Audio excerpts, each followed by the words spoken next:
Hi, I'm immigration attorney John Khosravi. Thank you for tuning in and watching this video discussion about the marriage green card process. Today we're going to talk about how to start a marriage green card case, which is by Form I-130, a petition for alien relative. In essence, a U.S. person, a U.S. citizen, or a green card holder is applying for their foreign spouse to be able to get a green card. Now, there's a lot more to this process, which is finishing it off with adjustment of status or consular processing. There may be waivers needed. All that's a discussion for another time. The sole focus of this video is the petition for alien relative, the I-130 process. We're going to talk about important parts of it that you should be aware of and how that whole petition looks like, so you have a running start of a strategy on how to complete the marriage green card case for your spouse.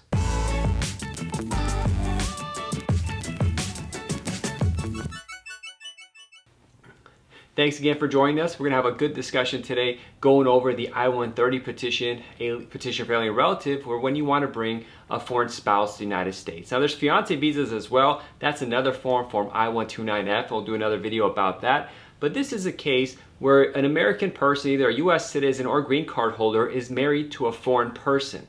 And they want that foreign person to be able to obtain lawful permanent residency, or the green card as it's well known, in the United States, so they can live and work here, maybe eventually even get U.S. citizenship. So to start that process, you have to submit Form I-130 Petition for Alien Relative. Now, if you're doing the case in the United States, you may or may not file Form I-485 Application for Adjustment of Status if it's appropriate, or if you're going to do it overseas, you got to do what's called consular processing through the Department of State. And this all comes down on a page in the form near the end of it where it asks where you want to apply for a green card. And if you know adjustment of status is appropriate for you, and there'll be a separate video on that, you mark the local field office where you're living or where the foreign person is living so they could do the interview there. If it's overseas, then it's going to be at the embassy that's appropriate for them, usually where they live at the time or where they're working at the time. That's usually where people go. Now, if you are applying for it in the United States and both the couples are here, both parts of the couples are here, then there usually is an in-person interview with both parties, both spouses, where they go in person to a local USCIS field office and do an interview to get to know them and see if they're really a couple or not, or if they're lying. But if the case is going through consular processing through the embassy overseas, they usually and almost always only interview the foreign partner, the foreign spouse, and talk with them about the relationship. And especially in those type of cases, the evidence of the relationship becomes really important because the officer interviewing you can't see the dynamics between the couple to just get a feeling, a gut feeling whether this is real or not. So having good documentation is key, and we're going to start talking about that documentation right now.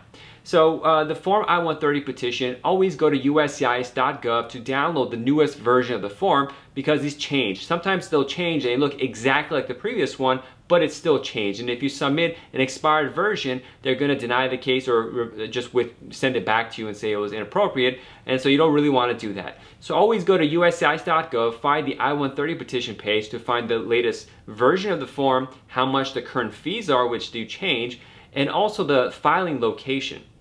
If you're in the United States, both parties are living here, typically people file with the adjustment of status if it's appropriate, but it's sent to what's called a centralized location. It's called a lockbox that's appropriate based on what your residence and address is. You have no control where it goes, or after arriving at that lockbox, which is a sorting center, which service center is going to actually process the case, you have no control over that. And the problem is different service centers that are going to review the case have different timelines of how quickly they could do things. So when you ask about timelines, it varies drastically. And if there was an estimate, each case is different, so the timelines vary.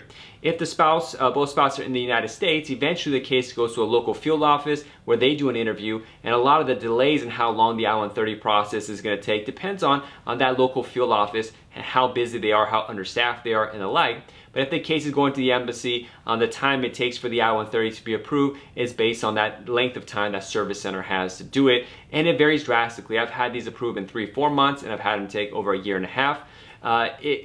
Whether you're marrying a citizen or green card holder, it has an effect on it. They usually give priority to spouses of U.S. citizens, so that could be faster as well. But again, you submit the I-130 petition. Mailing addresses vary. If someone's overseas, it goes to one address based on where the petition is. But note that historically, if both spouses were living overseas, they would allow you many times to submit it directly to a USCIS office in that foreign jurisdiction or to the embassy to approve, but most of that is closed down. It's much more difficult to do that, to apply directly at the embassy, unless a unique circumstance exists or emergency situation exists, which sometimes you want to do because it's much faster to directly file the I-130 petition with the embassy or the USCI sub office there, but it's harder and harder to do something like that. If that was something that you're looking into as a possibility, you should consult with an immigration attorney. So, okay, now we're finally going to get to what's on that form. When you are going to submit a form I-130, it's important to note that always have a cover letter, initial page that breaks down as a checklist or an introduction or a table of contents, if you will,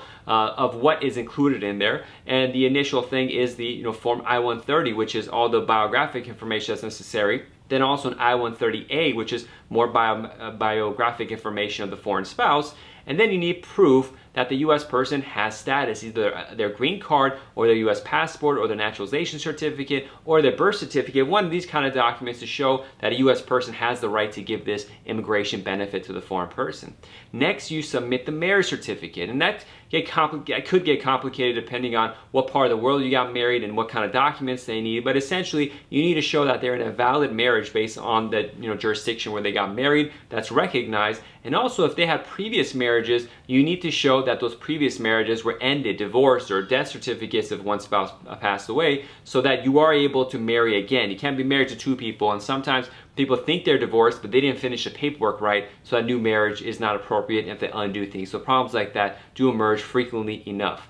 So we went through I-130, I-138 forms, those are USCIS, and then proof that a U.S. person is there and that they're lawfully married, that's that. The next thing, which is the bulk of the paperwork involved in a marriage green card case, an I-130 petition, is proof that your relationship is real. So there's lists and lists of this kind of stuff that you could go through to see what kind of are typical. We're going to go some larger ones here. I've already done a video that you can check out on the JQK Law YouTube page that talks about documentation needed for a marriage case, but I'll briefly describe it here again. So one of the main things we look at, especially if the couples are living together, is do they have a joint lease agreement, or are their names both on the house that they live in or the home that they live in. Now note, again, if they're living separately or one partner is overseas and one is here, it becomes a little more harder to get some of these documents. But the place where they live or living history, they may have had to live together before they separated, so one could be overseas for some reason, maybe they had work overseas, had to leave. But residence. Another is financial documents. Do they have joint bank accounts, maybe here or overseas? Joint credit cards. Do they have assets together? Maybe they have car ownership together. Another is insurance documents. Do they have car insurance together? Do they have health insurance together? Do they have apartment insurance, the renter's insurance together? There's various kinds of other insurance that may exist. Life insurance beneficiaries, for example. All these documents are helpful in showing that relationship. Then, travel records. Did you fly together to various parts of the world? That shows an active relationship, not a relationship made for lies just to get a green card. And then there's family photos together with family members to friends, places you've been, maybe any affidavits from family members that attest to the relationship. There has to be a specific format for that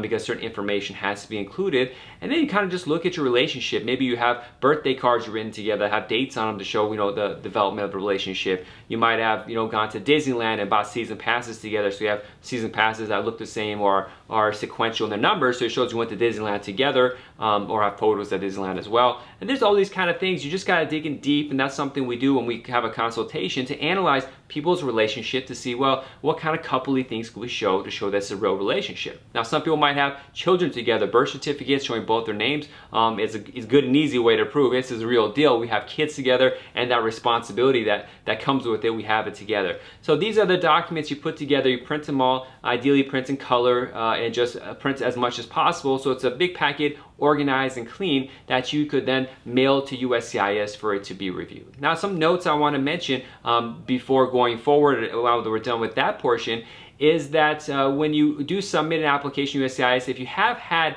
previous findings of misrepresentation or fraud related to a previous marriage, that can be held against you. In some cases, you're not allowed to get a green card in general, not only just a marriage green card, if there's been accusation of marriage fraud and finding of that in the past. So be careful about those kind of situations that could deny you. Also, if the U.S. petitioner has had, unfortunately, any sexual abuse against a minor case against him that's been, convicted, that comes under the Adam Walsh Act, which could potentially prevent them from being able to petition for foreign spouse unless they obtain a waiver. So there's a lot of little nuanced parts you have to be aware of. And again, you know, you got to look at the foreign person's background. We're not going to get too much into detail on this right now, but whether they could even get a green card is very important. So even before you file the I-130, if your relationship is real, you got to think, you know, I could start the case, but is the case going to end? Does the foreign spouse have the ability to get a green card? Have they had criminal history? Have they had any immigration violations or fraud or misrepresentation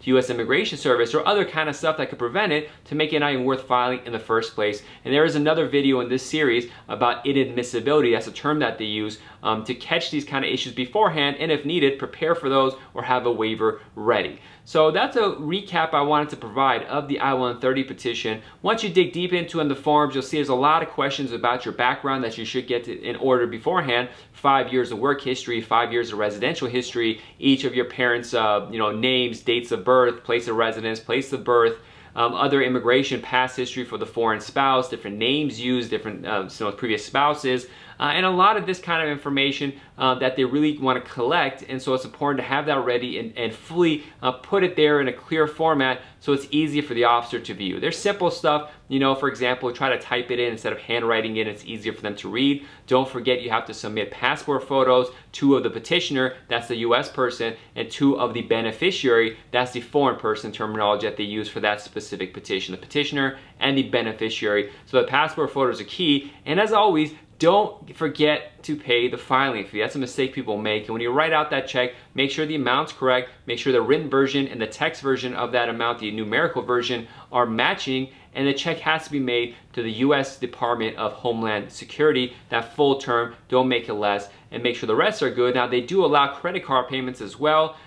Just be mindful that the credit card goes through and there's not any issues with that. But that's a general and pretty complete recap of the whole situation. You should consult with an immigration attorney now that you know this information to get case-specific guidance that's appropriate for you, because each case is different, and this is just general information. And each couple have different relationships, different lives, different pasts, and different history. So it's really the appropriate thing to do is to talk with somebody or talk to a few people. There's another video that I break down how to choose the 8 steps of choosing an immigration lawyer. Check that out to get multiple opinions, multiple perspectives, because there are times when a person I've had come to consultation with me, and I'm the 5th lawyer that they've talked to, and I disagree with all 4 of those lawyers. What they say were wrong, and in those cases, I was still right. But it could be where everyone is wrong, but a few people may be right. So it's really important for you to talk to different people, get different perspectives, do your own study like you're doing by watching this video, and then put it all together and make a decision of who provides the best representation, who has the best relationship I'm comfortable with,